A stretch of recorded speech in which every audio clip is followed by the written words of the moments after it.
Welcome to the Skol State of Mind podcast. I'm your host, D Woods. Now, there ain't a lot of updates going on with the Vikings right now, but I got a few for you. And it is Super Bowl Sunday. So I'm going to make this video kind of short and sweet. We're going to talk about a few Vikings topics. So let's get into it.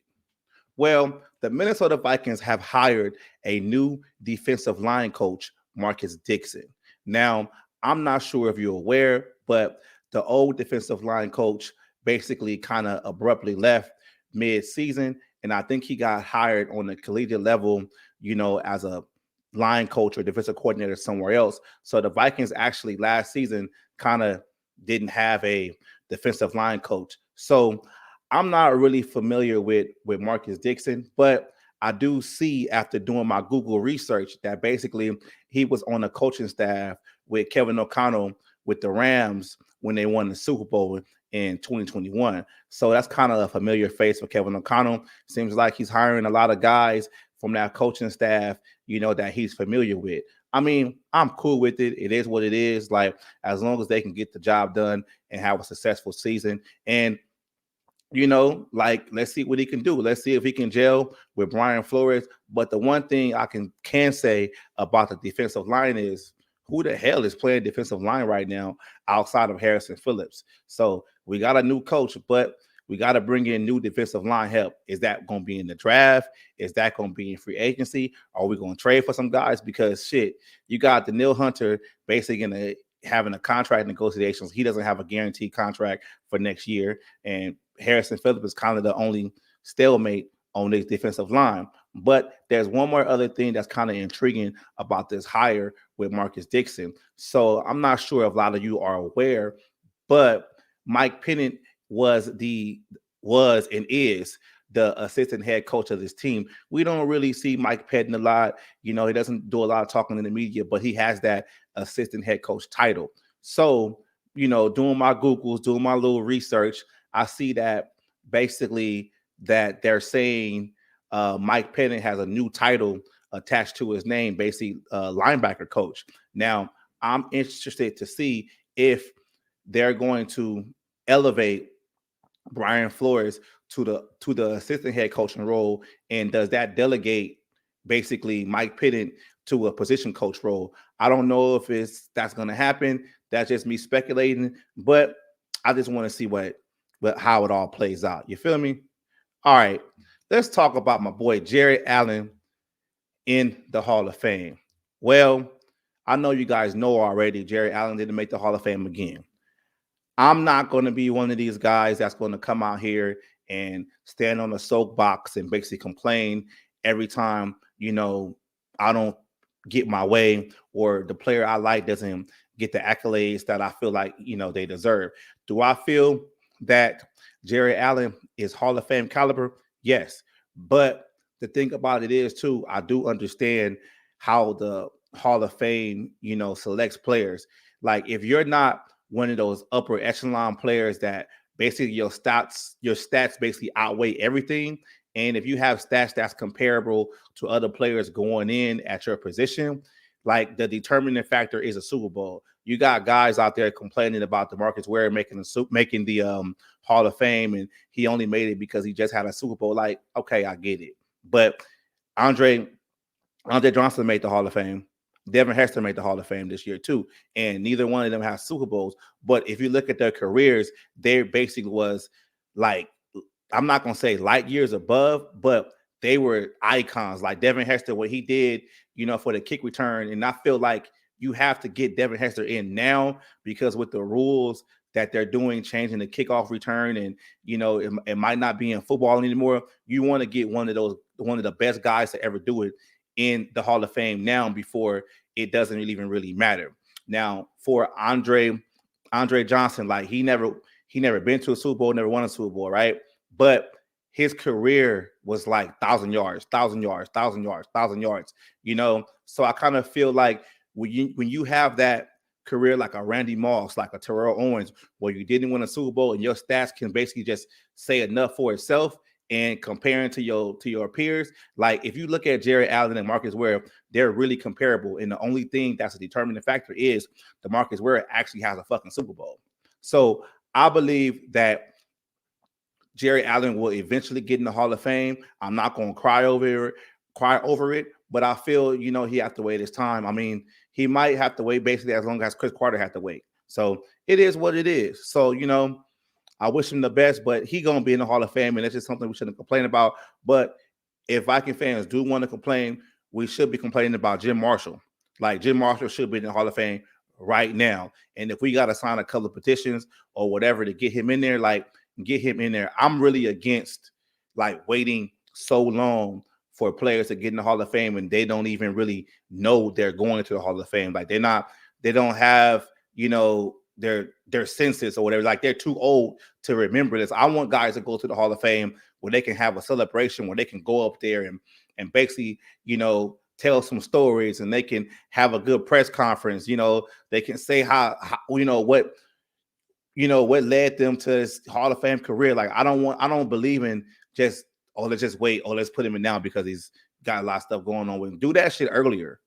Like, you feel me? Do it earlier. So let's move on a little bit.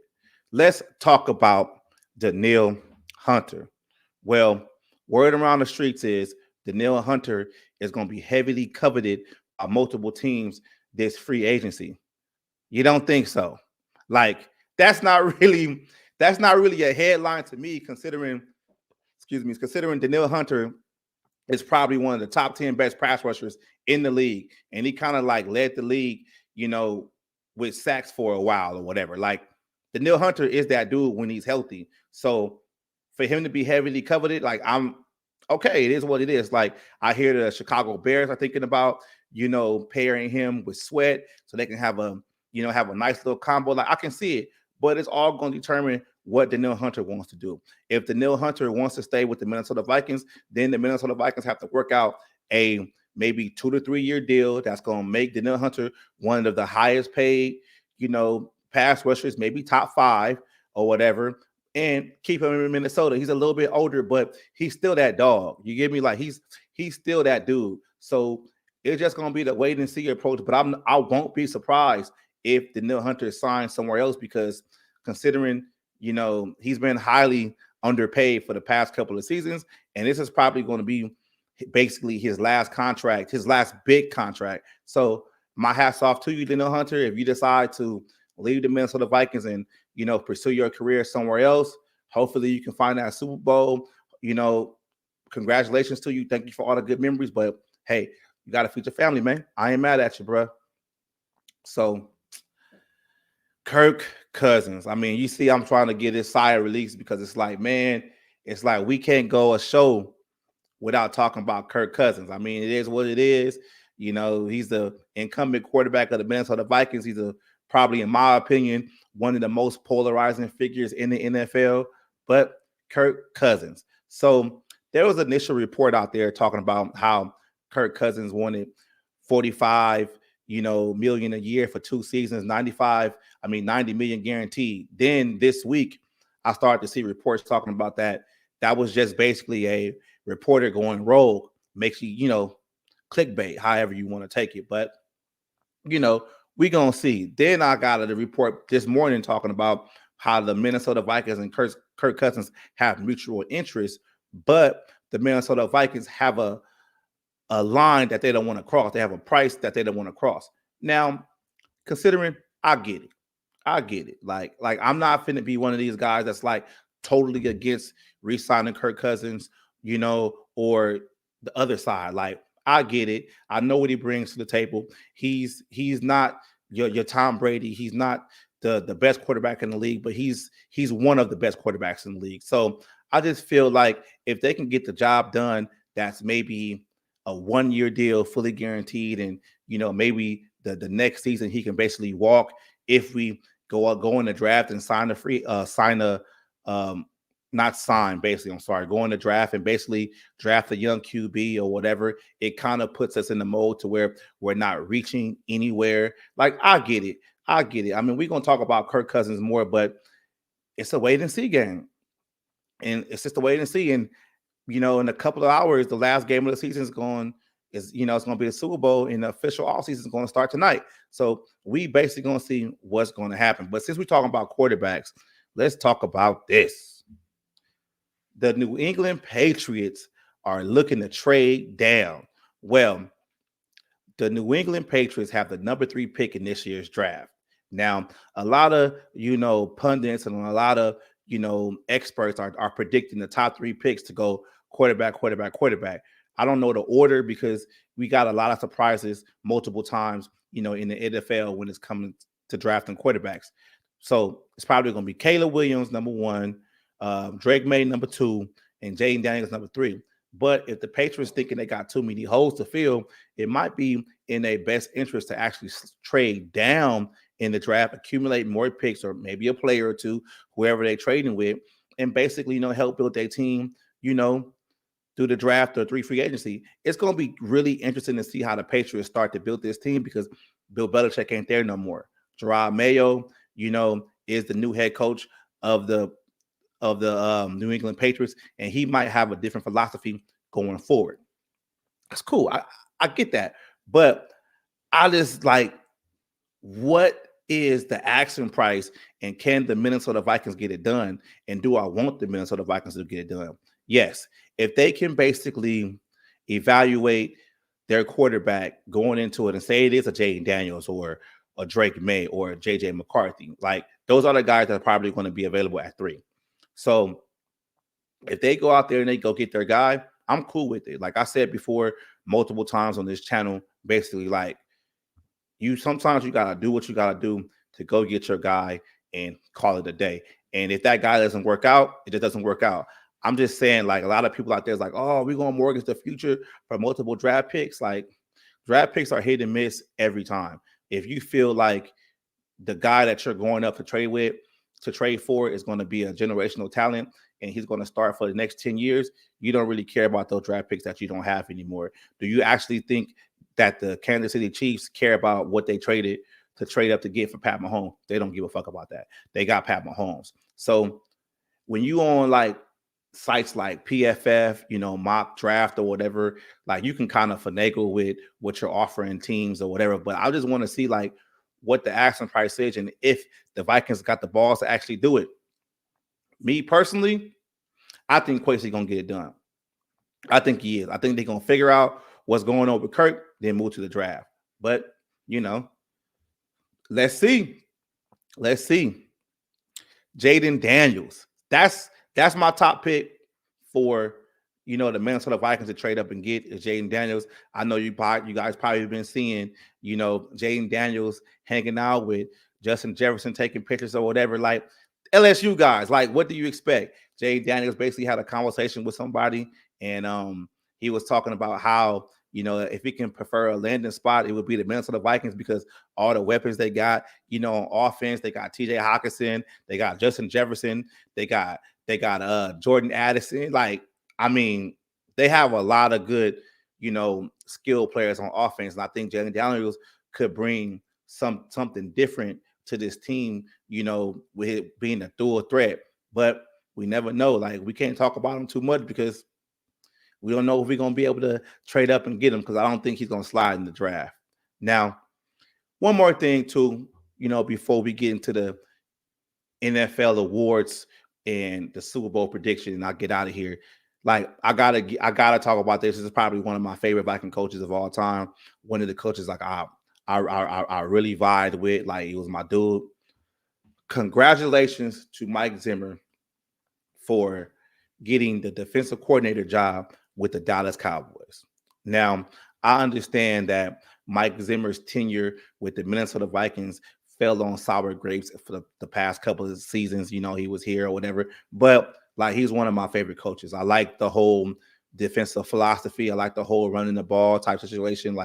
I think he's going to do great in Dallas. I'm not a big Michael Parsons guy, but I believe in Zimmer when it comes to the defense. I think Mike Zimmer is going to keep that Dallas defense, trajectory going in the right direction. So my hats off to, Mike Zimmer. Took off 2 years. He got a lot of personal issues he's been dealing with. So congratulations, Mike. I look forward to seeing you if we play you guys next year. So let's get on to the NFL honors. All right. People gotta stop fucking complaining. Like, like I just gotta say that. Like Lamar Jackson deserved this MVP for this season. Christian McCaffrey deserved Offensive Player of the Year this year. Like some people out there are just like complaining about everything when shit doesn't go their way. Like I think majority of the awards, I think majority of the awards, like they got it right. Lamar Jackson MVP. That was my MVP beginning of the season because I basically said like if Lamar Jackson was completely healthy, he was going to have an MVP season.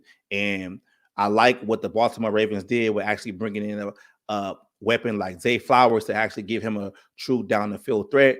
Like they're only going to get better once their chemistry grows. Now, Offensive Player of the Year, Christian McCaffrey, that yes, he deserves it, right?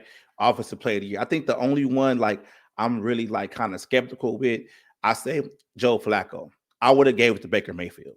And the reason why I gave it to Baker Mayfield is because I feel like we need to actually know the comeback player of the year criteria because I wasn't with Geno Smith getting it last year because for you to be the comeback player of the year, what are you coming back from?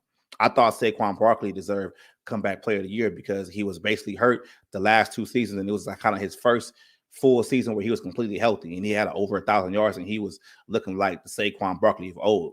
So that was last season. This season, I felt maybe Baker Mayfield deserved the comeback player of the year considering he was drafted number one, didn't really work out in Cleveland, you know, got cut, traded, whatever, ended up playing a couple of games last year for the LA Rams. Then he signs a contract with Tampa Bay, and they not really signing him to be the franchise guy. It was basically like a 1-year deal, and they go to the playoffs, win the playoff game, and get to the divisional round. That's comeback player of the year.